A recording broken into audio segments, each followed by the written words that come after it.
let me start this properly then. I'm just getting some blue Peter. This is so weird. This is going to be like Blue Peter. Blue Peter. I fucking hope not.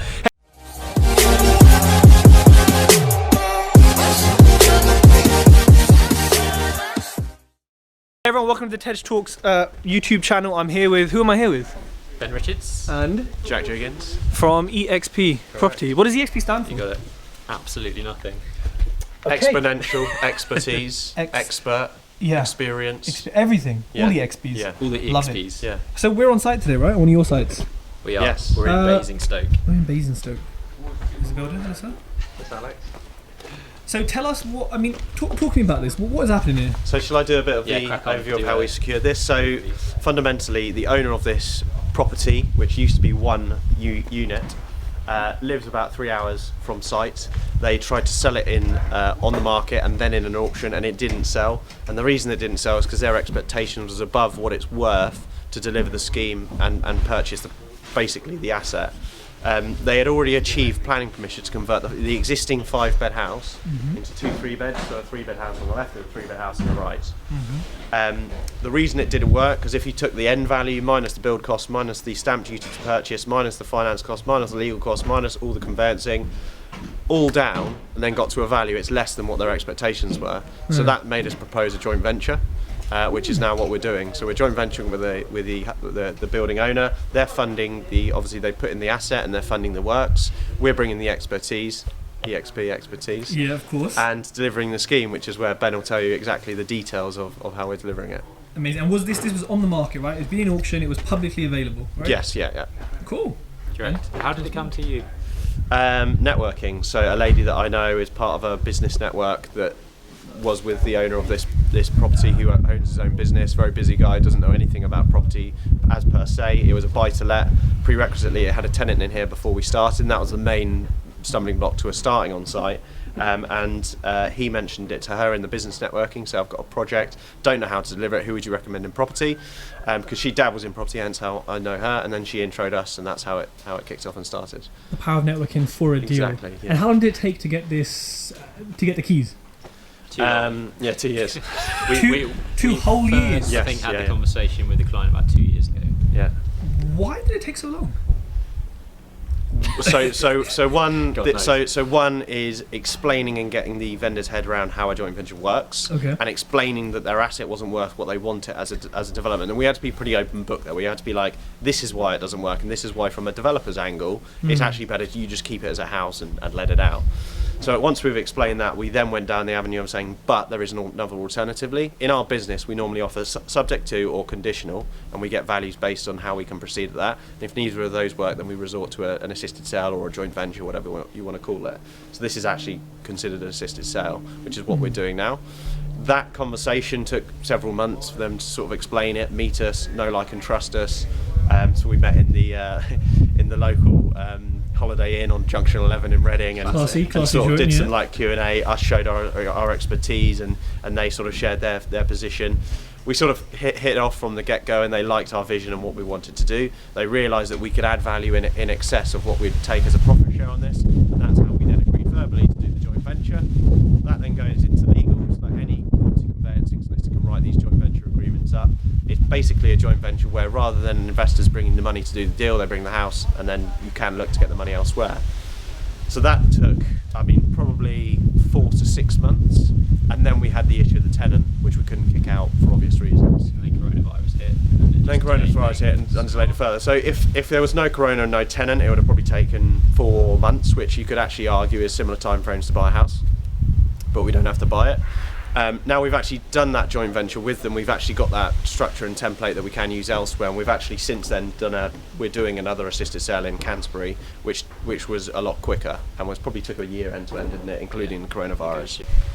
Cool, so take us for a tour, please, lads. Sure, so we've briefly gone over the fact that that's going to be a 3-bed, and that was the original 3-bed. There were 2 openings, one at ground, one at first floor, like giving access to this side, which is the 5-bed part of the house, so this is the double garage. Those have now been blocked up, so this is a standalone house, and it's going to be a 3-bed house. I'll talk you through it. Can you see that? Oh yeah, that's how it looked before. Eesh, it's going to look a lot nicer now, isn't it? So I'm in the front entrance door. Not before you go and wipe your feet. What did you say? So we're in the hallway. This is the stairs going to be going up here where this opening is. We'll have a toilet underneath the stair, a wall here with door entry into the lounge. This will come down. There'll be a new steel that goes in above there. Oh. So we've got lounge diner. Okay. Feel that. And then come around this way. This is the dining room, and we'll be punching into here, which will be the new kitchen. So that will be blocked up behind you. This will be blocked up. You are now standing in the fridge freezer. Oh wow, it's chilly. And that's it really for the ground floor. This is pre-site inspections to find the steel and see what steel we're dealing with. Classic, yeah. Punch holes. Yeah. And so this wall's going, you put a steel in there. Yeah. This wall's going. So the kitchen is here. Across there as well? No, that's not load bearing. Okay. Yeah. So we'll just be blocking up this and this. Okay. And knocking in to the side. So lounge, diner, open plan, kitchen. Yeah. And a conservatory here. And then a cheeky toilet there. Yeah. Under the stairs. Under the stairs, Harry Potter toilet, yeah. And that there. So that used to be the access through to the old section. That's the party wall. Do you want me to talk through love a good party. some values? Yeah. If which we haven't done before. So we've agreed a sort of lock-in value with the vendor at 420 grand. We're going to be spending about 110 grand for all of the development costs. That's all the building work, kitchen, bathroom, the new utilities, and the end values. So this property, which is the larger 3-bed with the conservatory, end terrace, should be worth about 330 grand, and the neighbouring property should be worth about 310. So GDV of about 640, total spend of 530. So there's 110 gross profit in there or thereabouts. Cool. So the way that we've structured it is the vendor's putting in the asset, they're funding the build, and we're paying them a 6% coupon on their money for that. So we don't have to go to a bank to get the development finance. The build costs obviously go in there as a cost of the project, and then we're splitting that 64. Tidy, isn't it, Alex? So of that 50 grand profit yourselves, how much money has left your pockets for this deal? About £1,000 for the legal agreement. Yeah. So the return on investment is something ridiculous. 50x, yeah, about 50 times what we put in. That's better than Grant Cardone's 10x. I mean, fucking hell. It is. You lot should be filling out Wembley with that. It is. There we go. There we go. We're just worse at marketing. Yeah. I mean, there's obviously our time that goes into that. And I mean, this kind of deal, does it come up often? Well, it took us 2 years to secure this one. So. Yeah, deals is all about spinning plates. It's not about when it's going to come in. It's if it is. So we try and balance just getting as much pipeline built up. So for at the minute we're delivering 5 projects, but we've got 6 in legals. Oh, wow. So that you're constantly replacing deals with stock you're selling off and completing. So I work on the acquisition side. So my job is just to feed the beast and just keep it going. So always having at least 10 sites that are either pre-legals, legals, purchase, build or sold at any given time is our aim. I see. In terms of joint ventures, this is the one that we're building out currently. Jack mentioned one earlier, which is with a larger property developer, which we've been in negotiations with for the last year. That's going to be 7 flats in Canterbury. So they're a big commercial property developer, so they own a lot of retail assets on prime high streets. Okay. They've got a lot of vacant space up in their upper levels. This one's got 3 floors which are completely vacant. We've got planning for 5 already. We've taken a look at it. Within the same envelope, we've got 7 flats, which has increased the profit margin by 72%. By how much? 72% increase in profit margin. And that's you seeing the opportunity that's there. That's us taking their scheme, optimising it.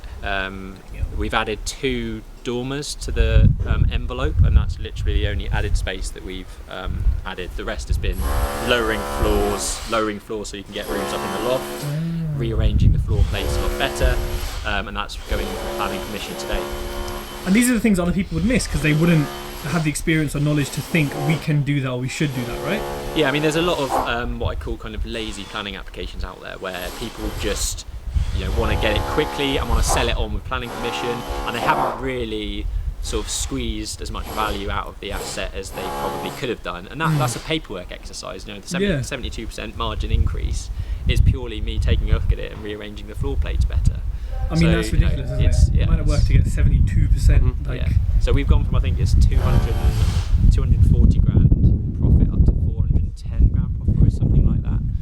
small increase. So it's a nice little bump, yeah. Wow. And that one is a very similar one to this, where the joint venture partner's bringing the asset. They are bringing the funds as well.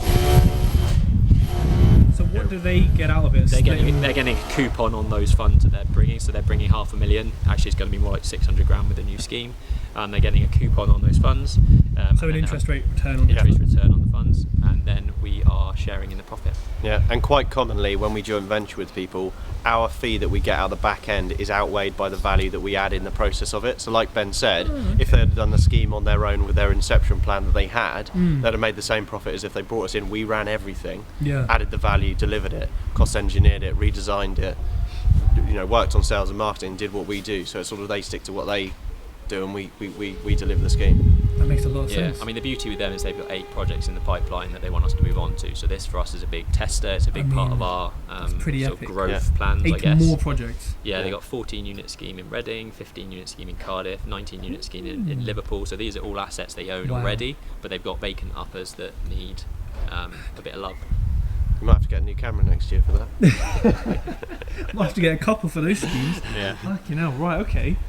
This garden. What are you doing with this garden then? Chopping it down the middle. Yeah, so there's a fence going in here. Garden 1, garden 2. So similar to the neighbouring one. So obviously we're splitting that house down there. And there's a lot of space on the left there. What's your... So tactically Ben is gone in for planning to basically add planning permission to the house on the left hand side to do a double storey extension.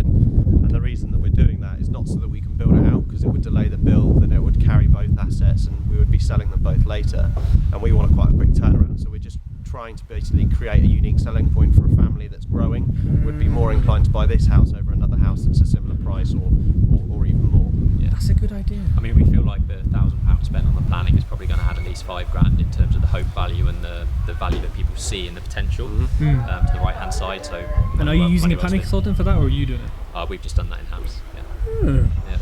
And we're trying to get just to kind of paint a picture to get things to the market ASAP. What are we now? October the 20 something. We want to be finished completely by Christmas, so that the right move dash on Boxing Day, we've taken advantage of that, and we've got 2 brand new houses for young families. That'll be about a 10 to 12 week turnaround on both, on all of it.